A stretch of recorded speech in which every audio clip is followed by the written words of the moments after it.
Hello, Kiawah. I'm here today to continue our series of podcasts with interesting and informative people here on the Kiawah Island. Today, we're going to be talking with volunteers from the Turtle Patrol. First off, I would like to introduce to my immediate left, Lynne, who is the permit holder for the Turtle Patrol. Hi, Russell. Thanks for having us. Oh my gosh, it was so much. I enjoy so much my time on the Turtle Patrol, and I'm so happy you guys can be here. Well, we're happy that you're part of our team, so Thanks. You understand what we do. I sure do. And you've taken part for several years now, I have, if I'm not mistaken. You are correct. Okay. And I'm not going to finish. I'm going to keep going. Good, Looking good. Just like the rest of us. That's right, exactly. So who are you here with? I'm here with Cindy Lockhart and Becky Krantz. They are two of our more experienced and knowledgeable turtle patrollers. They're the type of people that the zone captains rely on, the way I rely on zone captains. So we have a good 5 to 8 people in each zone that are of the same caliber as Becky and Cindy that the zone captains can lean on. And they are invaluable. I call them the unsung heroes of Turtle Patrol. Nice. Very happy for all you guys to be here. Thank you. So I would like to hear, just in a general perspective, what made you guys interested in the Turtle Patrol? I mean, there's so many things that you guys can volunteer with here in the island. So why did you pick the Turtle Patrol? Mine's very selfish. I was just curious about what the Turtle Patrol did in the summer. So every summer day I walked out and followed them and watched and asked questions. And one day someone said to me, "You don't have to live here to be a volunteer. You can join and still live somewhere else." So 16 years ago, I joined, and I've just been doing it every day. It's very selfish. I go out and learn something new every single day.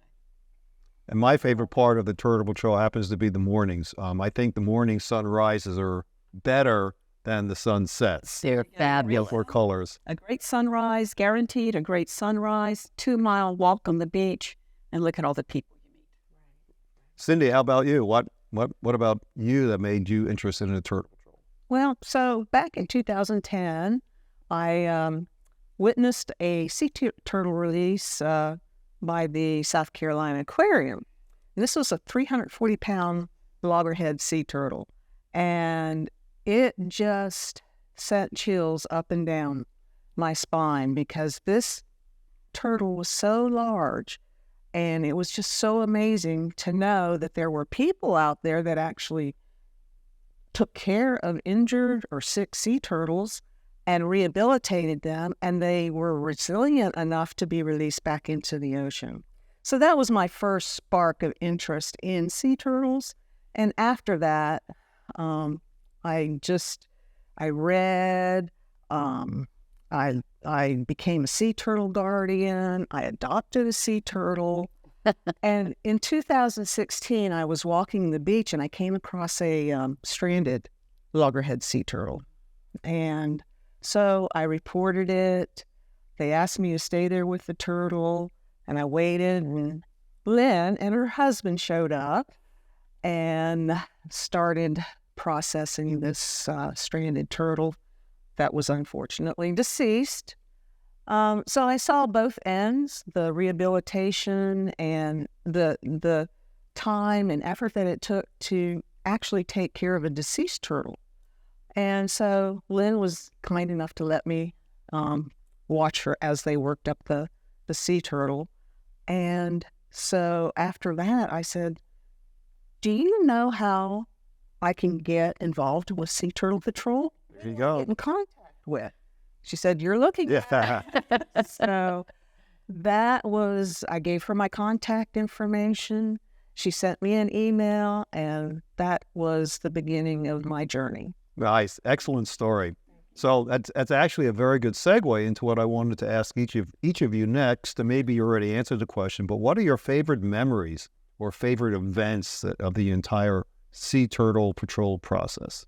I think one of the favorites of a lot of patrollers, not only myself, is the actual nesting process where you're out identifying crawls, searching the body pit for the nest cavity. It's kind of detective work sort of thing. Jim Poindexter used to call it treating it like a crime scene, investigating every single aspect of it. And I think that in itself, but each year there are new challenges, new things that happen. It seems like no matter how many years you do it, no 2 years are the same. I agree with that. That's very true. And this year we had several challenges. The tropical storm Idalia hit at just the wrong time in the incubation season. And also the coyote predations, which we had not had since 2014. So that was cause for scramble. So before we get off that topic, what did you do to protect the nests due to the coyotes? We had to go back. We were halfway through nesting season when the coyotes started striking, and none of the nests were screened. So we had to quickly go back out in the afternoons because the truck was being used in the mornings, and screen all of the nests, and then continue screening with each new nest that got laid from that point on. So how do the turtles emerge then if you have a screen on top? The openings on the screen are a 2x4 inch opening, and the screens themselves are 4 feet by 4 feet. So it covers a good solid area, and it's plenty of room for the hatchlings to get out. All right, good. Yeah. To add on to that, I'd like to say she had to scramble and make that happen, that screening effort happen. And we had other volunteers that were just jumped right in and participated. And it was a real effort and a lot of long hours in the heat. In the heat. Hard work to get those screens covering the nest. And obviously you saved a large amount of turtles. We did. Very difficult to estimate what it is, but clearly, the nests would have been predated and you would have lost a whole bunch. In fact, many of the nests that were found later in the season were, some people call them wild nests, but they were really misnamed crawls. So the crawl had been seen, but it was called a false crawl, and the coyote found the nest. Oh boy. So that was how we got some of our nests out of the 438. So I'm going to come back to the your favorite experiences, but since you started talking about the crawling, I know what all the terminology is and what happens, during the nesting. Could you explain then what happens during the nesting part of the turtle process? Yes. We go out at 6 in the morning. We leave from the town hall garage. There is a team of 4 people, 4 patrollers, and we start at the western end of the island and drive the entire beach looking for crawls. Crawls come, as you know, in a pair of 2, an incoming and an outgoing crawl. And then at the intersection of those crawls is what we call the body pit. And the nest is generally within that body pit. However, we have had exceptions to the rule. Some turtles don't read the manual, and they end up laying their nests outside of the body pit, which takes a lot longer. But when we find the nest, if it's below the high tide line, we relocate it to a safer location, higher in the dunes. And if it's not, and it can stay in situ, we call that, then we just mark it with a nest post. We'll, from now on, put a screen, and the nest gets a number. Do you want to add to that? Well, and everything is documented on the card. Mm-hmm. So the walking turtle patrol, which is walking our mile every day, is monitoring that nest, looking for signs of hatching from there. So that kind of completes the cycle. All right. So now Becky, you touched on the hatching process. So let's talk about the hatching for a moment, because from my experiences, to me, that is the real fun part of the job. So Cindy, can you start off? So what happens then in the hatching part of the patrolling? So in Zone 6, we have many seasoned volunteers, and everybody knows the different roles in doing a nest inventory. So what happens is once the hatchlings emerge, 3 days later, we go into the nest and we do an inventory, which during that, we count all the hatched eggs, unhatched eggs, dead hatchlings, and if we're lucky, live hatchlings that are still in the nest. And we record all that information. Like I say, everybody has a different role. Some people like to dig the nest down to removing all of the residuals in the nest. Some people like to do the documentation. We have others that do the education and talk. We typically draw a pretty good-sized crowd, especially in Zone 6. And then, of course, if we do have,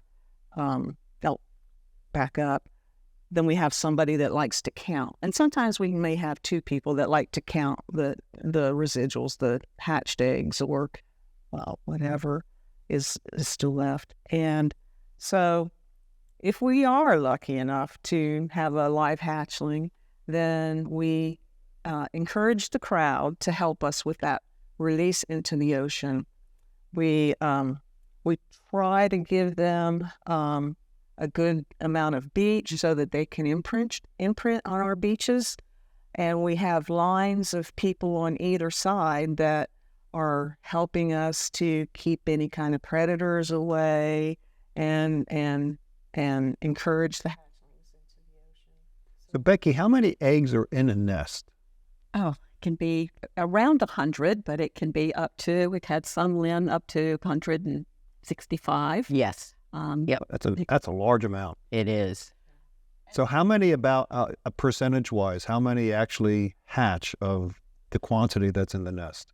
Lynne can answer that. I would say we have a good 75% that hatch within each nest. Kiawah has a very good hatch success rate and emergence success rate. This year, our emergence rate was down mainly because of the coyote predation Sure, of course. and the loss of nests from the tropical storm.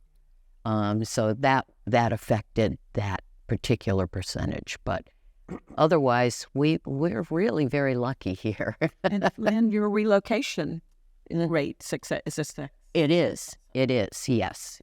So tell me about how do you know when a nest is about to hatch or has hatched? So you go down to the beach in the morning at 6 a.m. So how do you know if it's hatched or about to hatch? Typically, when the hatchlings come out of the eggs, there appears a very slight depression, and that's caused by the releasing of the gases as they're escaping the egg and the space that is created. But it's just like if you sat a bowl on the beach. It's very slight.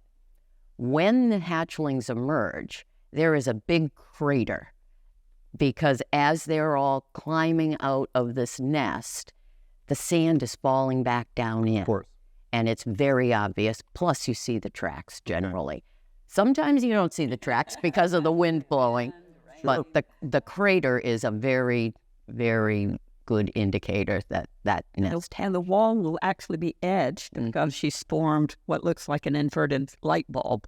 So the chamber is like this at the top and bowls out like a big bowl at the bottom. So you can actually see the edging around that crater.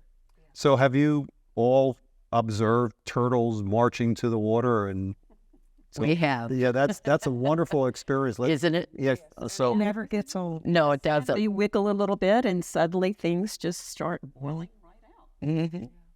So what happens then when the baby turtles then emerge and start marching to the sea? How do you guys help them get there then?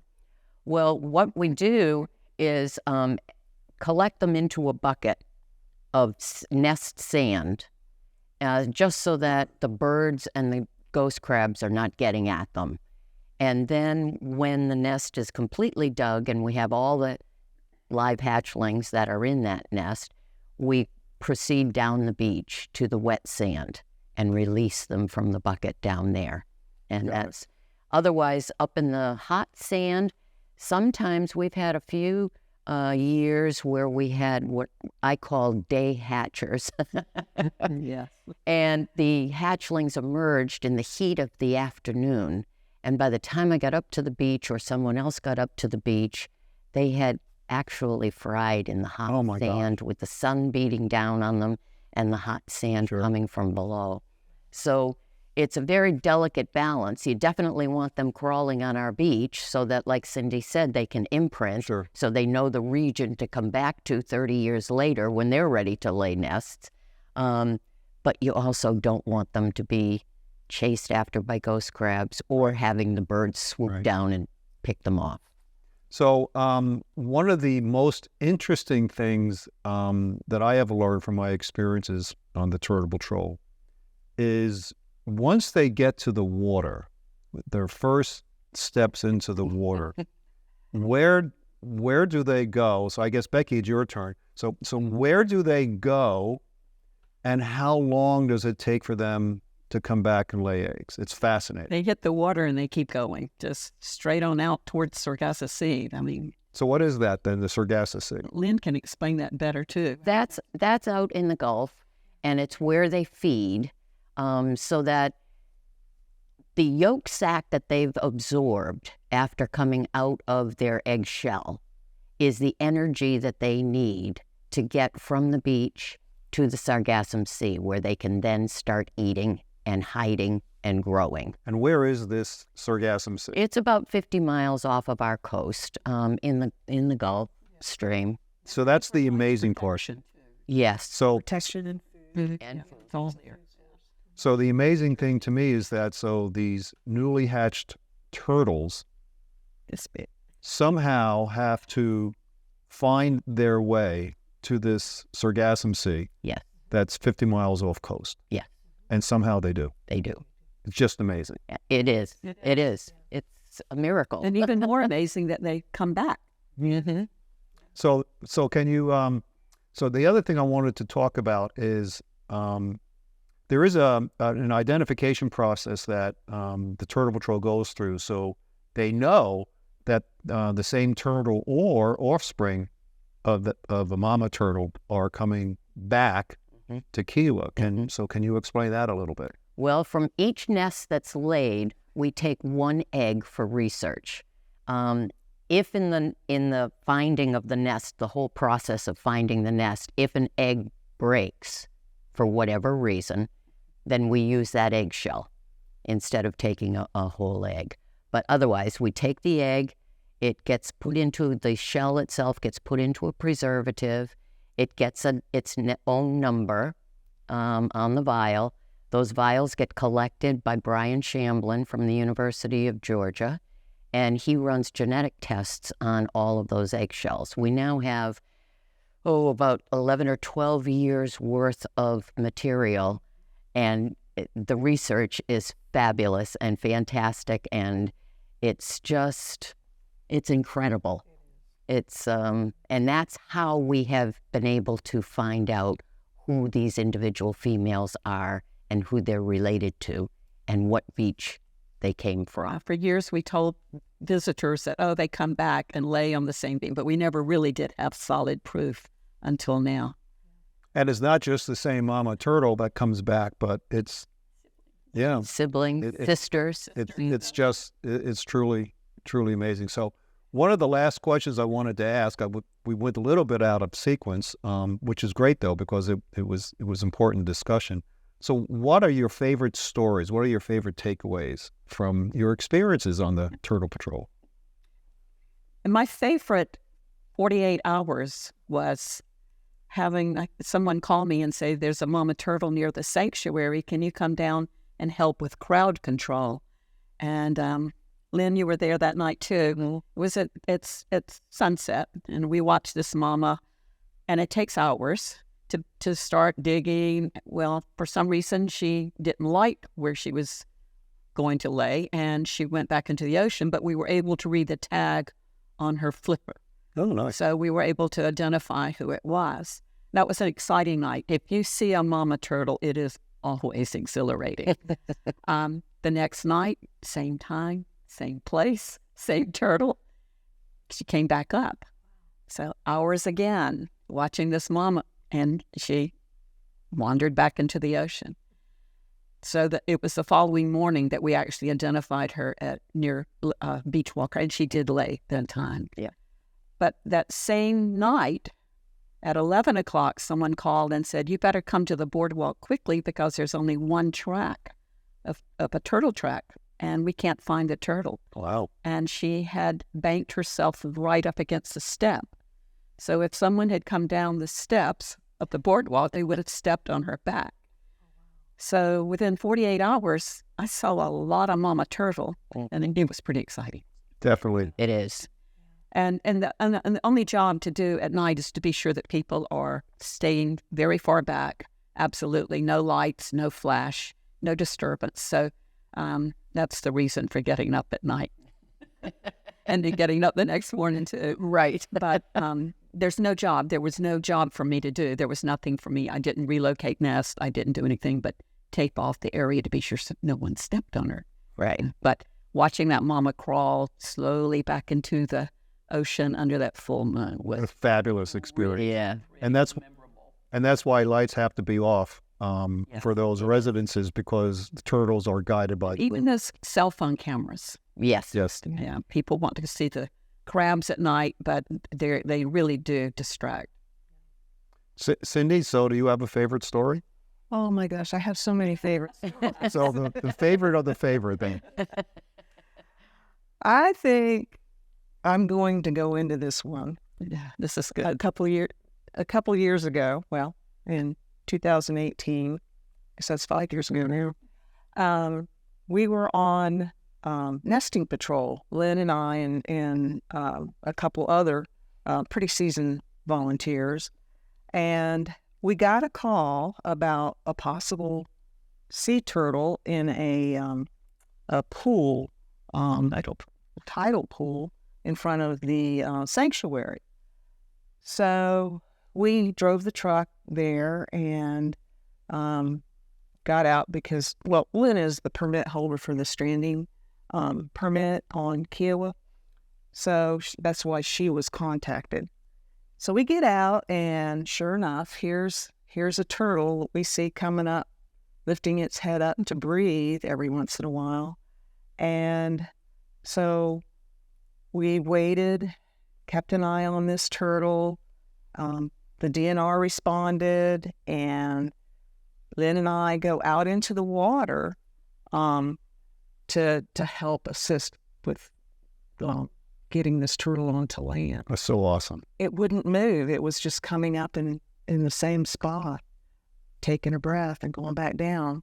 So when we were able to reach the turtle, we put a brace underneath of it so we could lift the turtle, and there were two turtles.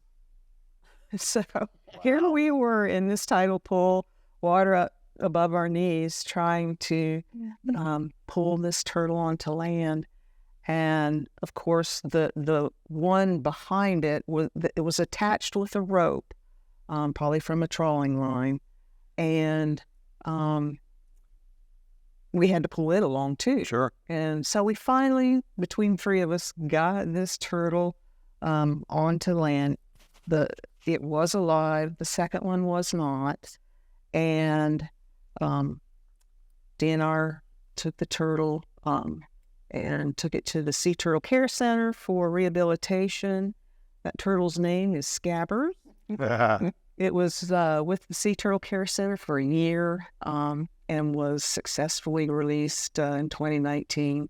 And Lynne and I got to be part of that release. Oh my gosh, what a fabulous story. Yeah, it was. And Cindy now is also a stranding permit holder here on Kiawah. But not only does she volunteer here, she also volunteers at Cape Romaine, the refuge way out there. They're totally undeveloped. They get over 3,000 nests a year. God. It's absolutely amazing. I can't even imagine it when I think about how many we get. but she also volunteers at the Sea Turtle Care Center. So she is really highly involved. Great.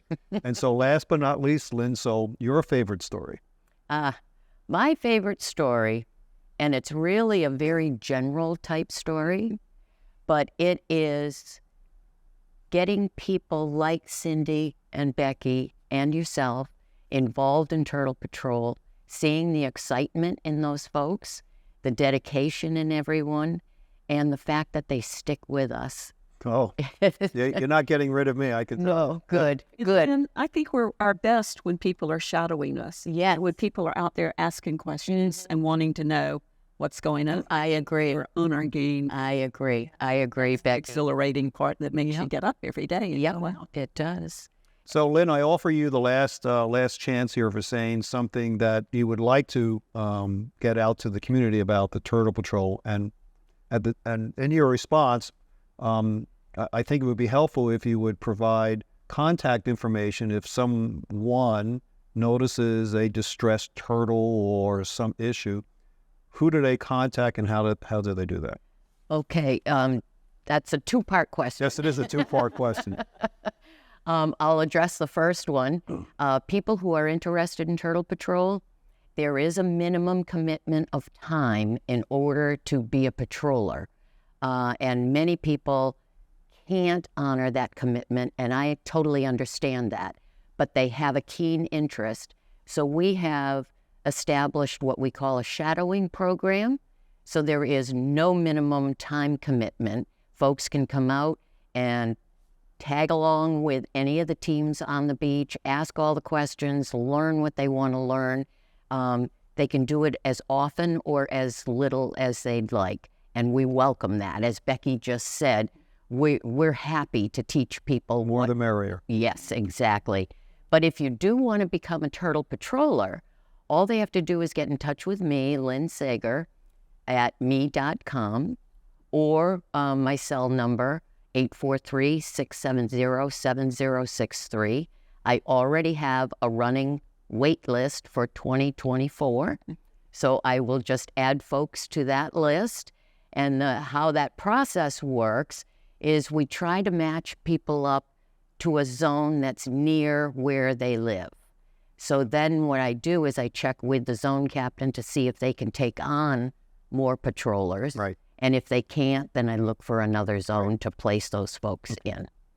Well, Lynne, Cindy, and Becky, thank you so much for coming here. I know this was informative, and I'm sure people who are not familiar with the Turtle Patrol ins and outs, have a lot to have taken away from this interview. Well, thank you, Russell, because it's things like this that help educate the community at large. And for the rest of the community, thank you for listening. Do not forget our reach out programs where we have monthly meetings with Meet Two Councilmen. They change every month, and everything's on the table. Any question can be asked, and we will do our best to answer any questions that we can. Thank you again for attending.